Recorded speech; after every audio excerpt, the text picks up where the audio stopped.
Democrats in distress. What's the plan? This week on Firing Line. When you stand for everything and you have a million different issues you care about, no one knows your priorities. And I think for Democrats, we need to recenter around the economy and the economic needs of the middle class. Democrat Elissa Slotkin was elected to Congress from a Michigan district that voted for Donald Trump. In spite of that, she voted twice to impeach him. Article 2 is adopted. I mean, I think that there are some foundational issues to democracy that are worth losing your seat over. She did not lose her seat, and last year, Michigan voters gave her a promotion to the U.S. Senate. A CIA analyst who served 3 tours in Iraq, she grilled Defense Secretary Pete Hegseth over the deployment of National Guard troops against U.S. citizens in Los Angeles. These troops are given very clear orders. Then what is the order? Then list it out for us. Be a man, list it out. Barack Obama just told Democrats they need to toughen up in response to Trump. So what does Senator Elissa Slotkin say now? Firing Line with Margaret Hoover is made possible in part by Robert Granieri, the Tepper Foundation, Vanessa and Henry Cornell, the Fairweather Foundation, and by the Pritzker Military Foundation. Senator Elissa Slotkin, welcome back to Firing Line. Thanks for having me. Data has been released this week that showed inflation has accelerated in June, coming in higher than expected. Economists have attributed the increase to, at least in part, Trump's tariffs, which you have called chaotic and sloppy. After 4 years, when Democrats downplayed how important inflation was, how are Democrats going to get back credibility on the issue of the economy and inflation? Yeah. Well, first of all, you have to tell people that you actually care about it and it's a priority for you. And I think one of the big lessons for the Democratic Party was what happened in the last November election. I don't think anyone was missing that Donald Trump ran on, helping your pocketbooks. I think we're going to see whether he's actually going to help your pocketbook. I don't think it's going the right direction, but he ran on that and he made it really clear, and that was his priority.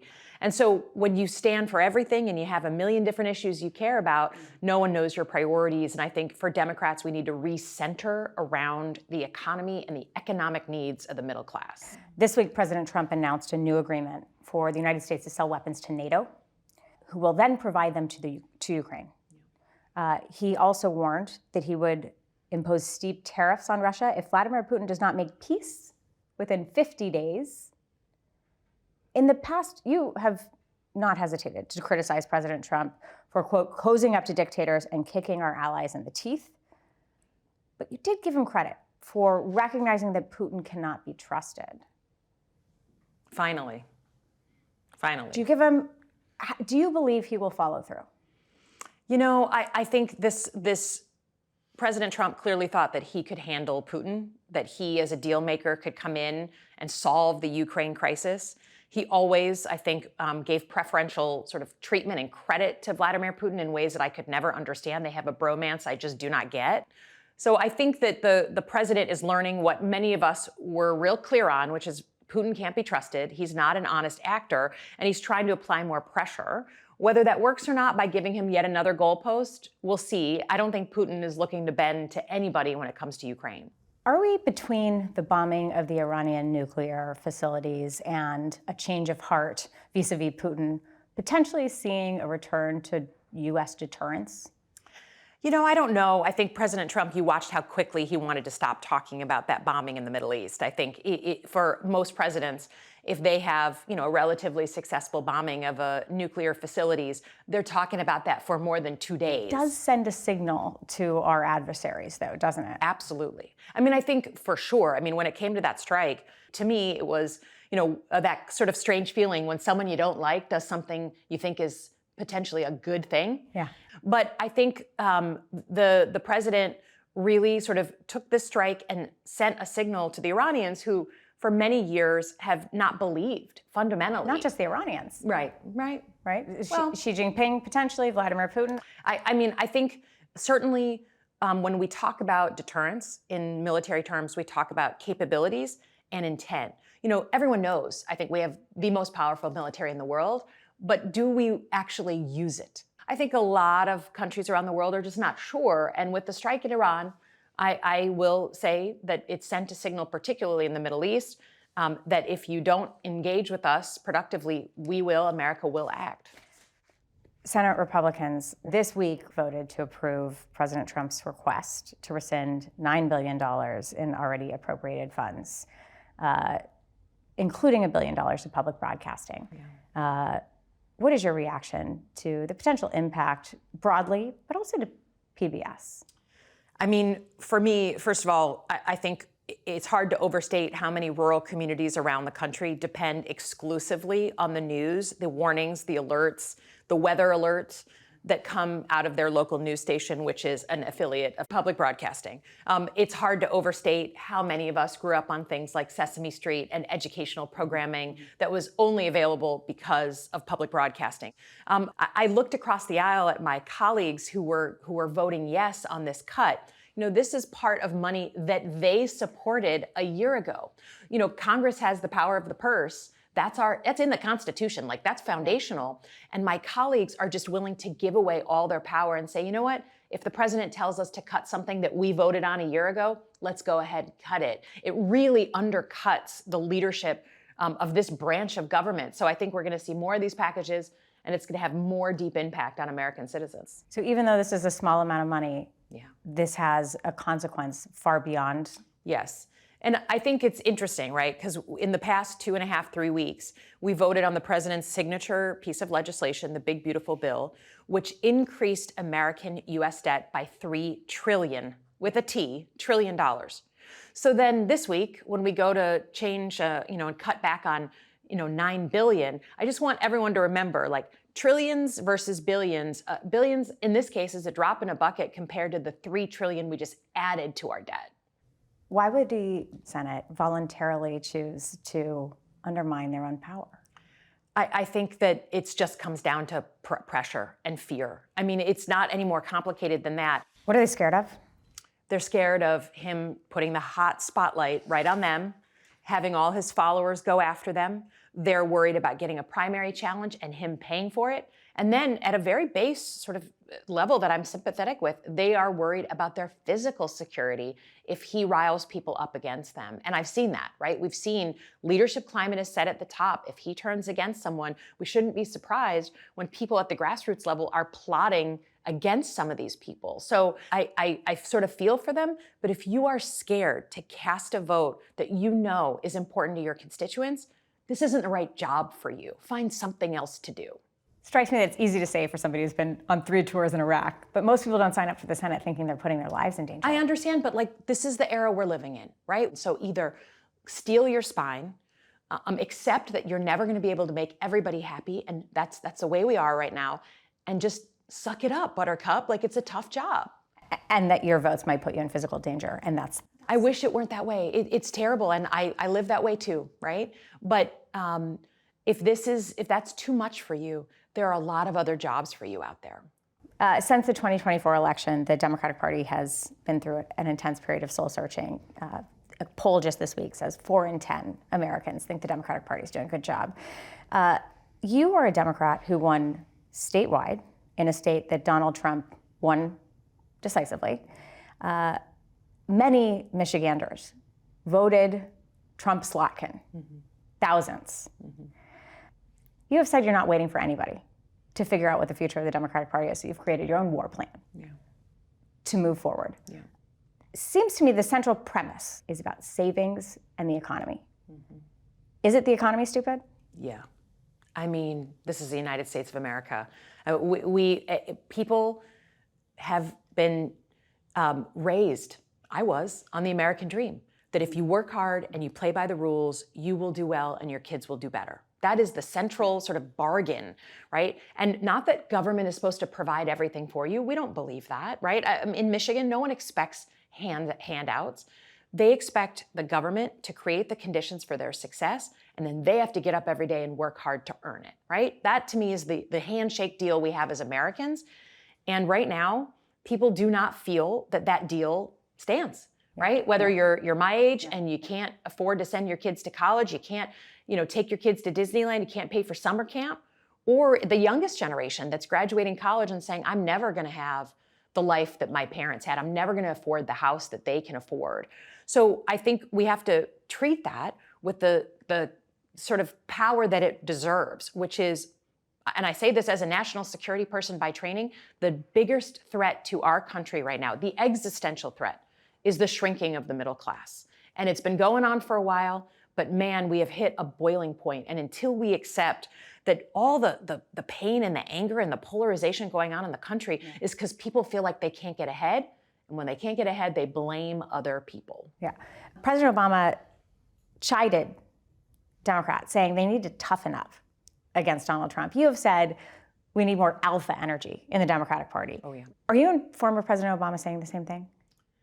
You know, I don't know if we're saying the exact same thing, but it sort of smells the same, right? And I think this idea that Democrats are so careful and they're so caveated and they're so worried about offending each other, offending other people. They're so worried about pissing off people on the internet. They live often in a world where they constrain themselves. Are they too sensitive?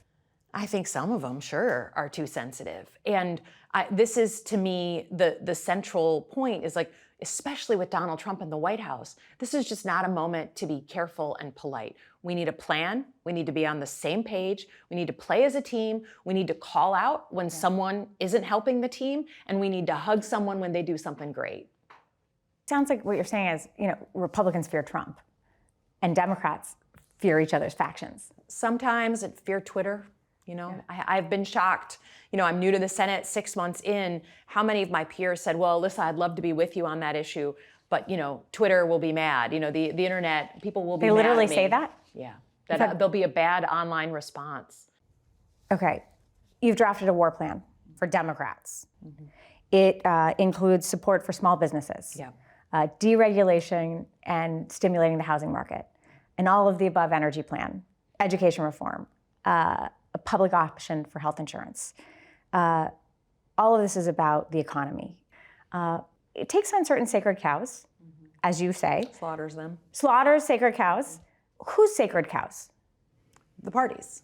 A lot of Democrats, know that we tend to be the party of additional regulation, and each individual regulation probably comes from a very good place, right? You want to protect the environment, you want to protect kids, so each one is done with the right intentions, but the cumulative effect of all those regulations on top of each other like a pile means you can't build enough single-family homes, right? And so we have to look at the net effect and be willing to say, well, some of these need to come off, right? We can't regulate ourselves into not enough middle-class housing, right? Which is sort of what we've done. So you got to face that forward. And people may say, yeah, that sounds right. But then when you go to take off that regulation that they feel attached to, they scream bloody murder, right? And that's the kind of alpha energy part where you got to say, hey, I get it that regulation made sense to you 10 years ago. It doesn't make sense now. It's holding us back, and no one gets the the right to hold the whole country back like that.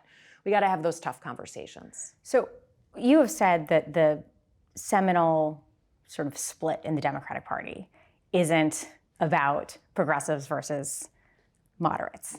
But Bernie Sanders, Alexandria Ocasio-Cortez have drawn thousands of people to their fighting oligarchy rallies across the country. In New York City, potentially the new face of the Democratic Party nationally is a Democratic socialist who is the Democratic nominee for mayor. Are you so sure that the populist progressive energy in the party isn't the seminal split with the kind of vision that you're articulating should be the one for the party? So, I take the message coming out of, let's say, the New York City elections or those rallies as actually confirmation of two things. The country is still laser focused on cost of living and the economy, right? Yeah. And then number two, they're looking for a new generation of leadership. They're looking for different faces. I think it's hard to miss those themes. Now, I have a lot of disagreements with, the Mr. Mamdani and other policy people. solutions are totally different from what you're articulating. They're very different. They don't want to fix regulation like you just said. They'd rather take an approach to attack the market to make housing affordable. But you know what? If we can at least have a sit-down conversation about what the problems are, we can duke it out on policy, and I'm ready to have those conversations. But man, I mean, I think it's an overall positive thing that the message is being drummed into our heads. It's the economy, it's the economy, it's the economy.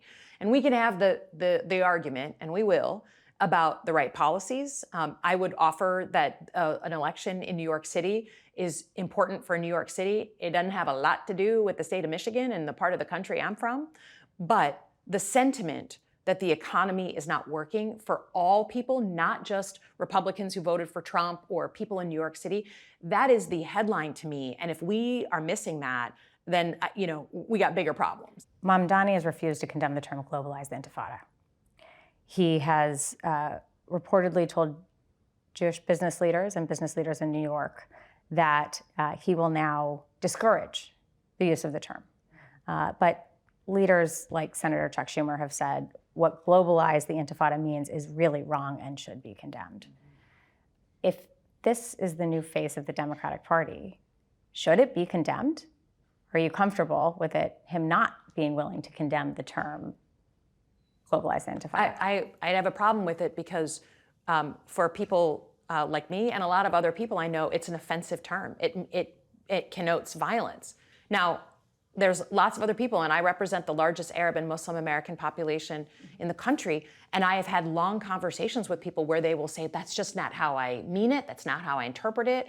And I said, I get it. But I think that in general, especially as an elected official, if there's a term that is automatically offensive and scary to a certain group that I represent, I stop using it. You mentioned that you have one of the largest Arab American populations in the country. And in November, you won Detroit's heavily Arab American suburbs while Kamala Harris lost them. You have said recently about the violence in Gaza and in Israel and the West Bank, quote, this violence has to end if President Trump and his team truly want a lasting ceasefire, not to mention a Nobel Peace Prize. They need to extract basic humanitarian and law and order standards now. Given your success navigating this issue, what is the right posture for the Democratic Party moving forward? I think my experience working on these issues since October 7th is there's no single issue that's been harder in my state, that's more personal to more people. But I'm also heavily influenced by my time doing 3 tours in Iraq as a CIA officer, right? Seeing issues of war and conflict and humanitarian aid up close. And I think what I've tried to do, probably not perfectly, is just call balls and strikes on what's happening in the region. And that means call balls and strikes when it comes to what Hamas has done. It means calling balls and strikes on what the Netanyahu government has done and is doing. And I feel, after this weekend, there was a lot of violence around getting aid out to people, hungry people. There were people attacked by settlers in the West Bank. This is not about whether Israel has the right to defend itself, which I believe. It's about basic humanitarian and law and order standards. I felt strongly about it, but I certainly, no matter what I say in this issue, I'm going to get blowback. I noticed you made the distinction between saying Israel and the Netanyahu government. Why is that distinction important to you? Well, the distinction's important because Trump is our president, and I don't want to be judged by the world by Donald Trump, right? I'm an American who loves my country, who doesn't agree with my president. And there's plenty of Israelis who either privately or publicly have issues with what their government is doing. So I don't blame an entire civilian population, just like I don't want to be blamed for some of the insane things I think Donald Trump does. We are a people, not just one person. After Bill Clinton was elected in 1992, on the original firing line, Bill Buckley hosted a debate about the urgency of addressing the national debt. Here's what Buckley had to say then. Will Governor Clinton raise taxes? I mean, other than in the purely exhibitionistic way of preying on the rich, 1% of whom at present are paying 27% of all taxes by taxing them more. Good populist electioneering boob bait. Never mind the consequences on the choke points of economic entrepreneurship. Never mind the exiguous returns to the Treasury if you surtax not by 10%, which Clinton proposes, but by 100%, all the income of those who earn $1 million or more, and this could be done only once, of course, you could finance the cost of the federal government for a grand total of 17 days. That was more than 30 years ago. If we collected every dollar owned by US billionaires today, it would cover about a sixth of the national debt. We are currently servicing our debt at a rate that is higher than our national defense spending. Is this an urgent issue? And how will a new Democratic Party that can win broadly tackle this credibly? Most people, like the average person, understands that when you're doing a household budget, you got to know how much is coming in and how much is going out. And it's the same thing for the US government. And Democrats are known as the ones who spend. Republicans are the ones who cut the income coming in, right? Cut taxes so there's not as much money coming in. And the actual answer is rational adults could get in a room and figure this out if both sides were willing to slaughter some sacred cows. But Buckley was making that argument 30 years ago. Well, I can't speak for 30 years ago. I can tell you right now, our political system is unwell. Yeah. And when we're unwell, we don't do the things that adults should be doing, right? We don't deal with the really big issues. Debt being a huge one of them. I will tell you the other one I think about every day that we're not addressing, artificial intelligence, and what that's going to do to our economy, what that's going to do to jobs. We need left and right limits on that, but we're not having that conversation because we're busy shooting, bullets at each other on political issues and Jeffrey Epstein and everything else. Another one that we know how to solve is immigration. And you have said one of the sacred cows you'll slaughter is that we don't have to do a comprehensive immigration bill, but it could be taken in bits and pieces. You've also co-sponsored a bill that will require immigrations and customs enforcement officers to clearly display identification and not cover their faces during immigration raids. The president referenced the people who sponsor that bill and said they wouldn't be saying this if they didn't hate our country. Yeah. How do you respond? Well, between the two of us, there's one of us that served our country abroad in a war zone. There's one of us who gets up every morning and respects the Constitution. There's one of us who understands that governing is not about yourself and milking the cow that is America. So I challenge him any day of the week on who's patriotic. You can't say you're patriotic and then undercut the damn Constitution every damn day. But I stand by the bill, right? Again, I was a CIA officer, but for the US military and law enforcement, if you are active in the United States, you should have to display that you are military or law enforcement. If a gang of people wearing, all black when masks came up to me while I'm walking down the street, in Flint, Michigan, I would have no idea. Is this a political hit? Is this a gang? Is this law enforcement? Who knows? People have the right to know when they are being arrested. And I think it creates this fear. It creates a sense that we're living in authoritarian times. It's un-American. There is major upheaval in the MAGA movement at the moment, and with the president, with respect to Jeffrey Epstein, who died in prison in 2019. Much of the criticism comes from Trump's own base, who have embraced conspiracy theories about Epstein for years. Democrats, including one of your colleagues, Senator Ruben Gallego, has also begun to raise questions, and he introduced a resolution this week calling for the Department of Justice to release more documents related to the investigation, saying, quote, "The American people deserve the truth." Is this all politics, or are there serious issues of transparency that are important here? Yeah, I genuinely have no idea what's in these files, right? But the president and his allies have created so much anticipation about these files. At this point, it's just weird that they're not releasing them, right? The president fomented this. And again, I have no special knowledge, but the president has a bad breakup with Elon Musk. Elon Musk says he's in the Epstein files. The president is defending vociferously Pam Bondi. I'm not used to him defending, people who work for him so much. And the president's yelling at his supporters. I'm just telling you, as an outsider to this story, it looks like there's something in there. Where there's smoke, there's fire. Right, so just release them. And let's get on to actual real work here. I think that's the thing. And so the president is certainly presenting in a way that sounds like he really doesn't want those files released. So he's adding to this, fuel to this fire. He created this fire, right? And I'm sorry, you can't be both the arsonist and the firefighter. Like, you started this thing. So just release him and let's move on to the real work of the country. One final question. What is your bottom line advice to the Democratic Party? For me, let's start from a place that the economy, the cost of living, and the American dream is the unifying theme. And let's have some serious sit-down conversations about policy and how to move forward. But let's start from the place where we have unity, because in this environment, if we don't have unity, we're not really putting a serious foot forward. Do you have more confidence the Democrats can do that than the Republicans? I think that the real work of the Democratic Party, particularly for those who are leading in elected office, is to have the tough conversations that we haven't had in a long time about the future of the party and get our act together, even if those conversations are hard. Senator Slotkin, thank you for turning to Firing Line. Thank you.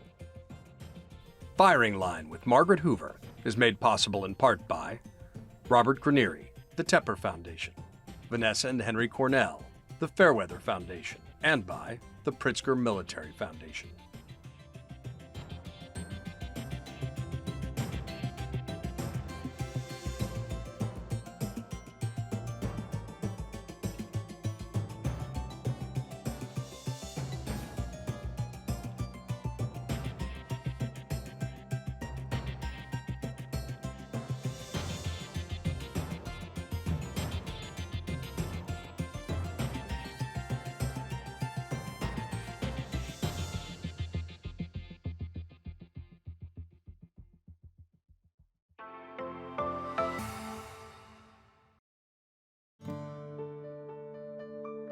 You're watching PBS.